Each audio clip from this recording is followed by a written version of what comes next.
Voici comment je me suis retrouvée en prison pour 5 ans. Pendant les 5 ans, j'ai perdu mon mari. Ah bon? J'ai perdu l'affection de mes enfants. J'ai perdu mon travail et certaines de mes opportunités. Explique un peu, explique. Je vous explique. On t'écoute. J'ai une amie dans le temps, on s'appelait jumelle. On était tellement fusionnels, on était deux dans notre amitié. Il n'y a personne qui pouvait rentrer au milieu. On s'entendait, on se comprenait, tout. Hein? Le problème de mon ami, c'était mon problème. Mon problème, c'était son problème. Hein? C'est comme ça qu'un soir, ma meilleure amie m'appelle, elle me dit que, ah, Juju s'est gâté. Il dit, il y a quoi? Elle dit, ah, j'ai l'impression que mon type, là, il me trompe. Moi, j'étais mariée légalement. Elle avait sa relation. Elle avait un copain avec qui c'était apparemment très sérieux. Et elle ne vivait pas avec lui. Donc, elle partait, elle venait les week-ends et tout et tout. Donc, elle me dit que, ah, mon type, là, on dirait qu'il me trompe. Je lui dis que comment? Elle m'explique qu'elle a fouillé son téléphone et elle a vu le numéro d'une fille avec qui il échange régulièrement. Non, mais je suis dépassée. Hey, j'étais scandalisée en même temps. Mais pourquoi? Donc je lui demande qu'est-ce qu'on fait. Elle dit, ah, on va trouver le quartier de la fille, on va aller là. Seigneur Jésus. Hein? C'est comme ça qu'on a mené nos enquêtes. On a commencé à chercher, on ne trouvait pas quoi faire. On a mis un stratagème en marche. On a appelé la fille, on lui a fait croire qu'elle avait reçu un colis d'un parent de France. Comment ça? Et que ça dit que ma copine s'est fait passer pour une benguisse qui venait d'arriver et que la fille avait reçu, on lui avait donné un colis pour elle en France pour lui envoyer ça en Côte d'Ivoire. Et donc on devait la rencontrer pour lui remettre le colis.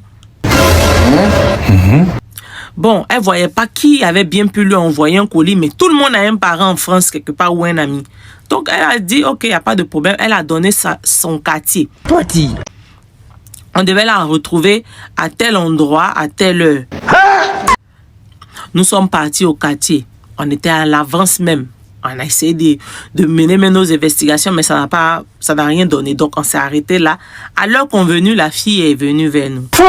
On lui lève. Donc, quand elle est arrivée, l'euphorie, l'échauffement, elle était tellement belle là. Je ne sais même pas dans quel coup. Quand elle est arrivée net là, ma Juju a commencé à paniquer. Jesus is Lord. Hein? Donc, elle a saisi la fille que, ah, c'est toi qui sors avec mon copain. Alors qu'à la base, ce n'était pas le plan. Comment ça? Le plan, c'était juste de voir à quoi elle ressemblait, de la mettre en garde et puis de partir. Mais ma Juju a commencé à faire des histoires à la fille. Elle a saisi la fille et elles ont commencé à se battre. Quand elles ont commencé à se taper et tout, moi aussi, je ne vais pas regarder ma Juju, ils vont la taper comme ça. Ah, je me suis mise dedans. Donc, elle et moi, on s'est mis sur la fille. On a groupé sur la fille, on a bastonné la fille. Parce que si j'ai dit frapper là, je n'ai rien dit. On a bastonné la fille d'une manière là, déchiré ses vêtements, l'a mis nue et tout. Et on était tellement satisfaits de notre travail parce qu'après, pendant la bagarre, on l'insultait. On l'a mis en garde de ne plus jamais partir chez le gars et tout. Et quand on a fini ça, on était très contents sur le chemin du retour. On était satisfaits de notre travail. Nous sommes rentrés à la maison tranquillement. Okay. Chacune a pris sa route et est partie chez elle. Le lendemain matin, ma Juju m'appelle. Elle me dit que, ah, elle essaie de rentrer en contact avec son chéri, il décroche plus ses appels. Et ça va péter. Pourquoi? Donc elle voulait que j'essaie. J'ai essayé d'appeler le monsieur. Il m'a demandé de ne plus l'appeler. Et que ce qu'on avait fait là, on allait payer. Bon. On était assis jusqu'au soir, le lendemain. C'est-à-dire le surlendemain de la bagarre. Le matin, bim, les policiers chez moi. Comment ça? Ils m'ont menotté, ils m'ont envoyé. Au départ, bon, je me suis dit, c'est la Côte d'Ivoire, on va parler, on va se demander pardon et puis ça va passer. C'est arrivé au commissariat que j'ai réalisé l'ampleur de la bêtise que nous avons fait. Comment ça? En fait, on avait tellement tabassé la fille, cassé ses dents. Quelle déception du jour! Quelle déception du jour! La déshabiller, la mettre vraiment, le liquide rouge qui coule de nos veines là, était partout sur son corps. Quand ils nous ont montré les photos, le certificat médical et tout, et que la fille avait reçu même des points de suture, tout ça. Oui. C'est là que j'ai réalisé la bêtise que j'avais faite. Mais c'était déjà trop tard. Sans demander de nos restes, ils nous ont pris, ils nous ont enfermés.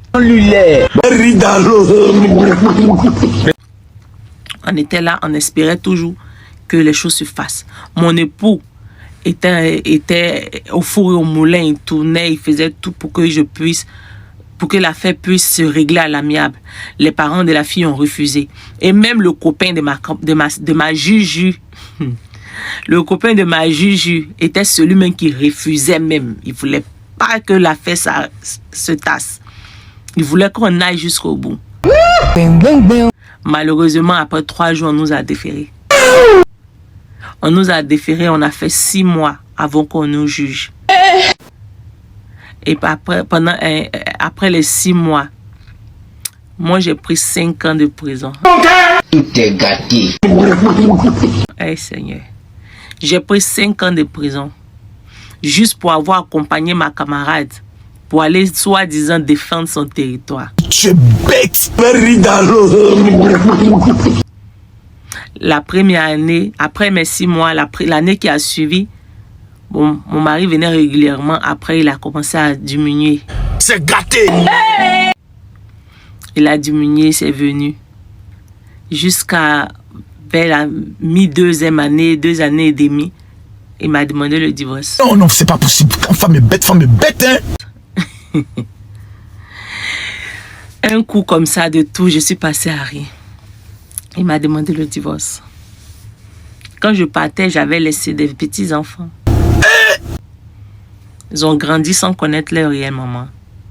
Donc à ma sortie, c'était très difficile pour moi parce que mes enfants ne me connaissaient pas. Il fallait réapprendre encore à ce qu'ils m'aiment et tout. Sans compter de mon travail que j'avais perdu. Mais depuis ma cellule, pendant toutes ces années-là, j'ai jamais pardonné à moi-même d'abord et à ma camarade. Femme est bête, hein?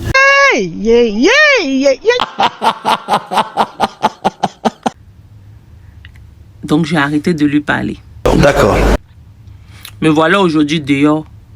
Mais je suis en train de nimi, comme on dit chez nous. Je sais que je vais me retrouver. Mais actuellement, c'est très difficile pour moi. Voilà mon histoire. Faites très attention. Faites très attention à ce que vous faites. Car tout ce qu'on fait a une conséquence. Seigneur. Si une femme pouvait savoir ce qu'il y a dans son ventre, ta mère devait te tuer. Quand tu regardes une vidéo, il faut partager et mettre les likes. Abonnez-vous. Je demande à tout le monde de partager. S'il vous plaît, abonnez-vous. Ok.